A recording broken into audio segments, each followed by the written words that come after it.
Devaswom board അംഗമായ അജികുമാറിനും ഉണ്ണികൃഷ്ണൻ പോറ്റിയുമായി അടുത്ത ബന്ധം തന്നെയുണ്ട്. ഈ അജികുമാറിന്റെ കുടുംബക്ഷേത്രം വക ഭവന പദ്ധതിയിൽ ഉണ്ണികൃഷ്ണൻ പോറ്റി വീട് നിർമ്മിച്ച് നൽകിയിട്ടുണ്ടായിരുന്നു. പ്രദേശത്ത് 2 വീടുകളാണ് ഇയാൾ ഇങ്ങനെ നിർമ്മിച്ചു നൽകിയത്. താക്കോൽദാന ചടങ്ങിൽ സ്ഥലം MLA ആയ പ്രതിഭയും പങ്കെടുത്തിട്ടുണ്ടായിരുന്നു. അതും ഈ ചിത്രത്തിൽ കാണാം. രഘുനാഥ് നാരായണാണ് വിവരങ്ങളുമായി ചേരുന്നത്. രഘു, ഈ സ്വർണ്ണപ്പാളി വിവാദവുമായി ബന്ധപ്പെട്ട് ഈ അജികുമാറിന്റെ ഉൾപ്പെടെ പ്രതികരണങ്ങൾ നമ്മൾ തേടിയതാണ്. അപ്പോൾ ഉണ്ണികൃഷ്ണൻ പോറ്റിയെ തള്ളിക്കൊണ്ടുള്ള പല കാര്യങ്ങളും ഓരോരുത്തരും പറയുന്നുണ്ട്. പക്ഷേ ഇവരുമായിട്ടെല്ലാം തന്നെ ഇവർക്ക് അടുത്ത ബന്ധമുണ്ട്.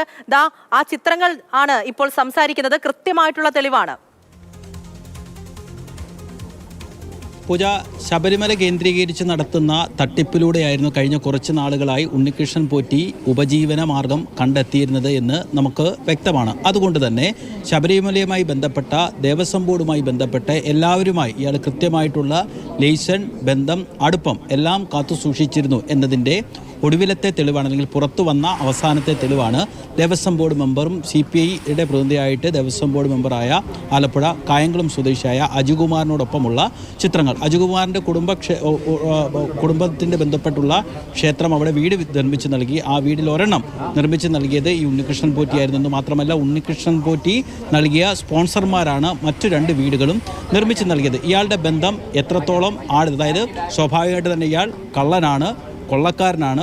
അപ്പോൾ അയാളുടെ ഇത്തരം ഡേർട്ടി ബിസിനസ്സുകളൊക്കെ ശബരിമലയിൽ നടക്കണമെന്നുണ്ടെങ്കിൽ ഉദ്യോഗസ്ഥർ മാത്രമല്ല, രാഷ്ട്രീയക്കാരും രാഷ്ട്രീയ പ്രതിനിധികളുടെ ഭാഗമായിട്ട് അവിടെ എത്തുന്ന ബോർഡ് പ്രസിഡന്റ്, മെമ്പർ അടക്കമുള്ളവരുമായിട്ടൊരു കൃത്യമായ ബന്ധവും വേണം. അപ്പോൾ സ്വാഭാവികമായിട്ട് തന്നെ ഈ മെമ്പർമാരൊക്കെ എന്തെങ്കിലും കാര്യങ്ങൾ പറയുമ്പോൾ സ്വാഭാവികമായിട്ട് തന്നെ ഒരു വീട് വെക്കണമെങ്കിൽ എത്ര ലക്ഷം രൂപ വേണമെന്ന് നമുക്ക് ഊഹിക്കാവുന്നതേ ഉള്ളൂ. എന്താണ് ഉണ്ണികൃഷ്ണ പോറ്റിക്ക് 5 ലക്ഷം രൂപ അല്ലെങ്കിൽ 6 ലക്ഷം രൂപ മുടക്കി ഒരു കുടുംബത്തിന് വീട് വെച്ച് നൽകാനുള്ള വരുമാനം ഉണ്ണികൃഷ്ണൻ പോറ്റിക്ക് എന്താണ്? എന്തെങ്കിലും കൃത്യമായ ജോലികളോ ബിസിനസ്സുകളോ ഒന്നും തന്നെ ഇല്ല.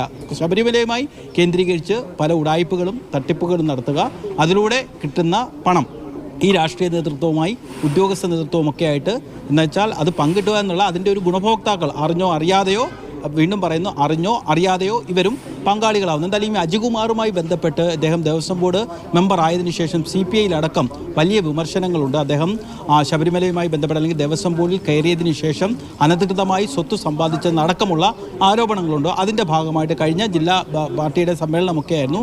ജില്ലാ കൗൺസിലിൽ നിന്ന് അദ്ദേഹത്തെ ഒഴിവാക്കുകയും ചെയ്തു. എന്തായാലും ഇത്തരത്തിൽ ഷെയ്ഡി ക്യാരക്ടറുമായിട്ട് ധാരാളം ആളുകൾക്ക് ഈ അജികുമാറിനെ പോലെയുള്ള ആളുകൾക്ക് ഒരുപക്ഷേ അയാൾ ദേവസ്വം ബോർഡ് മെമ്പർ ആയതിനു ശേഷമായിരിക്കാം ഉണ്ണികൃഷ്ണൻ പോറ്റിയുമായി പരിചയപ്പെടുന്നത്. പക്ഷേ ആ ഉണ്ണികൃഷ്ണൻ പോറ്റിയുമായിട്ട് ഇത്തരത്തിലുള്ള അവതാരങ്ങൾ എന്നൊക്കെ മുഖ്യമന്ത്രി ആദ്യം അധികാരത്തിലേൽക്കുമ്പോൾ പറഞ്ഞ ആ അവതാരങ്ങൾ പോലെയുള്ള ആളുകളുമായി ഇത്തരം ഒരു ഉത്തരവാദിത്തപ്പെട്ട പോസ്റ്റിലിരിക്കുന്ന ആളുകളെല്ലാം കൃത്യമായ ബന്ധം കാത്തു സൂക്ഷിച്ചിരുന്നു. തീർച്ചയായിട്ടും എങ്ങനെയാണ് ദേവസ്വം ബോർഡിന്റെ ശബരിമലയുടെ എല്ലാ കാര്യങ്ങളിലും ഇടപെടാൻ പാകത്തിന് ഈ ഉണ്ണികൃഷ്ണൻ പോറ്റി എന്ന ഒരാൾ വളർന്നു വന്നത് എന്നത് കൃത്യമായിട്ട് അറിയേണ്ട കാര്യം തന്നെയാണ്. പലപ്പോഴും നമ്മൾ പറയുന്നുണ്ട് ഉന്നതരുമായിട്ടുള്ള ബന്ധം, അയാളുടെ തട്ടിപ്പ്, സാമ്പത്തിക സ്രോതസ്സുകൾ ഉൾപ്പെടെയുള്ള കാര്യങ്ങളിൽ വലിയ വലിയ ദുരൂഹതകൾ നിലനിൽക്കുന്നുണ്ട്. ഇവരെ ഓരോരുത്തരുമായിട്ടും അടുത്ത ബന്ധമൊക്കെ പുലർത്തുന്ന തരത്തിൽ ഇയാൾ എങ്ങനെയാണ് ഉയർന്നു വന്നത്, ആ സംശയം വലിയ രീതിയിൽ നിൽക്കുകയാണ്. ഇങ്ങനെയുള്ള വിവാദങ്ങൾ ഓരോന്നും ഇങ്ങനെ പുറത്തു വരുമ്പോൾ ദേവസ്വം ബോർഡിന് എന്താണ് ഇതിൽ പങ്ക്? അവരെന്തൊക്കെയാണ് ചെയ്തു കൂട്ടിയത്? എന്താണ് അതിലുള്ള മുൻ പ്രസിഡന്റുമാരുടെ പ്രതികരണം? അതൊക്കെ നിർണായകമാണ്.